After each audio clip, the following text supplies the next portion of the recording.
এবার খেয়াল করেন 6 এর 1 নাম্বার আস্তে ধীরে পড়ি আমরা। একটি একক ভেক্টর নির্ণয় করো যা এ এবং বি এর সমতলের উপর লম্ব। তাহলে এই দুইটা যে তলে আছে তার উপরে লম্ব ভেক্টর মানে তো মনে আছে ওই যে কলম যে উপরের দিকে ওঠে সেটা, তাই না? এখন ওই লম্ব ভেক্টর বের করতে গেলে কিন্তু আমার এটার ক্রস গুণ করা লাগে প্রথমে, এরপরে তার মান দিয়ে ভাগ করলে আমরা লম্ব একক ভেক্টর পাই। মনে পড়ে? হ্যাঁ, এগুলো আমরা চিনছিলাম। ওকে, তাহলে প্রথম কাজ হলো এ ক্রস বি নির্ণয়। তাহলে সেটার জন্য তো হলো আই জে কে, কেমন?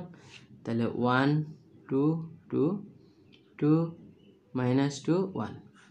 এখন আপনি হ্যাঁ আই বরাবর বিস্তার করে দিয়ে দেখেন 2 + 4 জে বরাবর বিস্তার করলে বলেন 1, এটা 4 প্লাস কে বরাবর বিস্তার করলে -2 -4। ওকে, তাহলে এইখান থেকে আমরা 6i + 3j - 6k এরকম একটা কিছু পাই ফেলাইলাম, কেমন? দেখেন, তাহলে এই যে ভেক্টরটা তৈরি হলো এ ক্রস বি, এটা কিন্তু এ এবং বি যে তলে আছে, তাই না, তার উপর লম্ব দিকে ভেক্টর, কেমন? তাহলে এ বি যেই তলে তার থেকে লম্ব দিকের ভেক্টরটা পাই ফেলাইলেন, বা সোজা বাংলায় আমরা এটারে বলছিলাম কি লম্ব ভেক্টর। লম্ব ভেক্টর, মানে লম্ব ভেক্টরটার আবার একটা একক ভেক্টর লাগবে, অতএব লম্ব একক ভেক্টর, কেমন? সেটা কি করবেন, এই যে লম্ব ভেক্টর তারে তার মান দিয়ে ভাগ, তাই না, তার মান। এখন দেখেন লম্ব ভেক্টরটা তো 6i 3j - 6k এবং তার মানটা হলো √6² 3d² - 6² এটা কিন্তু, তাই না?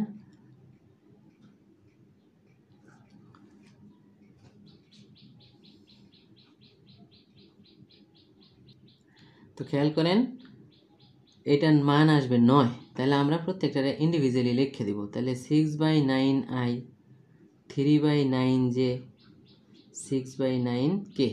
এখন যদি এটারে আপনি আর একটু ভাঙান 2/3i 1/3j 2/3k, পারা যাবে না?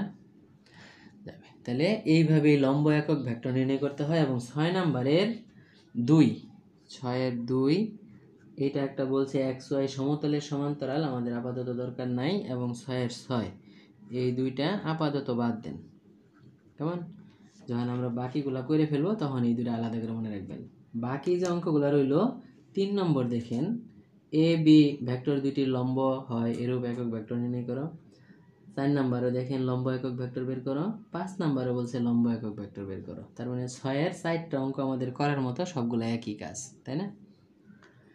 ওকে, এইবার 7-এর 1 2 দেখেন কি লেখা, এর মান কত হইলে পি এবং কিউ পরস্পর সমান্তরাল হবে।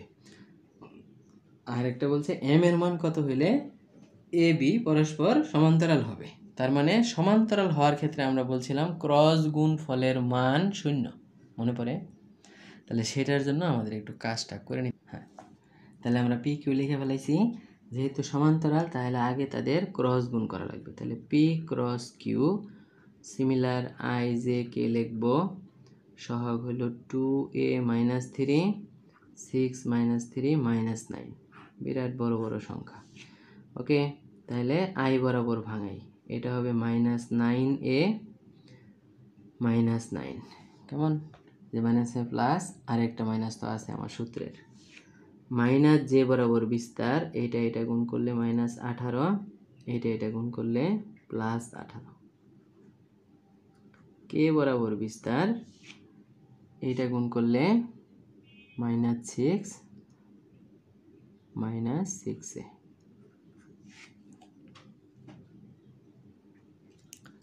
কেমন? আচ্ছা, নম্বরটা আমরা মুছে দেই। এই পর্যন্ত আসলো। ওকে, তাহলে খেয়াল করেন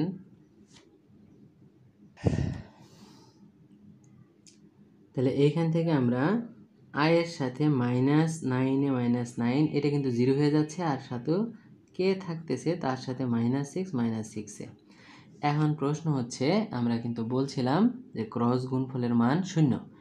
তো এখন ক্রস গুণফলের মান 0, এইটার মানে একটু খেয়াল করেন, এইটার বর্গ রুটের ভিতরে প্লাস এইটার বর্গ, এরকম করা লাগতো না? আচ্ছা, আমি একটু modulus of P cross Q equal to যখন আমরা লিখতাম তখন রুটের ভিতরে 9a -9 whole square plus -6 whole square এরকম লিখতে হইতো, তাই না? কিন্তু আমরা এটা না লিখেও এখান থেকে একটা কাজ করতে পারি, এটুকু করব না। কি কাজ? যেহেতু এইটার বর্গ আর এইটার বর্গ দুইটা বর্গের সমষ্টি কিন্তু 0, তার মানে এটাও 0 হইতে হবে, এটাও 0 হইতে হবে, কারণ বর্গ তো কোনোদিন ঋণাত্মক হয় না। বুঝা গেছে? তার মানে আপনি এইটুকুও 0 বসায় দিতে পারেন, এইটুকুও 0 বসায় দিতে পারেন। আমার কথা কি স্পষ্ট হয়েছে? তাহলে খেয়াল করেন, শর্ত মতে -9 ইকুয়াল 0, অতএব a ইকুয়াল -1। অথবা যদি আমরা ওইটা দিয়ে করতাম, কাহিনী কিন্তু একই আসতো। -6 a ইকুয়াল 0, তার মানেও কিন্তু a ইকুয়াল টু -1 হতো। বোঝা গেল বিষয়টা? ওকে, তাহলে আমাদের মান পর্যন্ত গেলে কিন্তু আমরা অনেক বড় হয়ে যেত কাজটা। যেহেতু আমরা বলছি যে এটার মান বের করা মানে সহগগুলার বর্গের সমষ্টি, আর বর্গের সমষ্টি যখন 0 বসাইতাম তখন প্রত্যেকটা সংখ্যা আলাদা আলাদা করে 0 না হলে কিন্তু হইতো না। এই জন্য আমরা এইভাবে কাজটা করে ফেলবো। ওকে, এবং 7-এর 2 দেখেন সেম আরেকটা অঙ্ক আছে, খালি m এর মানটা বের করতে হবে, আমরা পাইরে ফেলবো। কেমন? 7-এর পরের গুলো আর লাগবে না। তাহলে 8 থেকে 12 এরা বাদ। তাহলে আমরা এইখানে করলাম 1 থেকে 7 আর আগেরগুলো। ওকে, এইগুলা যখন আমরা পারবো তখন বলছি ফিজিক্সের ভেক্টর চ্যাপ্টারেরও অনেকগুলা কাজ আমরা পাইরে ফেলতে পারবো। কেমন? তাহলে কথাবার্তাগুলা একটু ভালো মনে রাখতে হবে, তাহলে আমাদের জন্য কাজগুলো সহজ। অ্যাসাইনমেন্টটা করে ফেলান। ধন্যবাদ।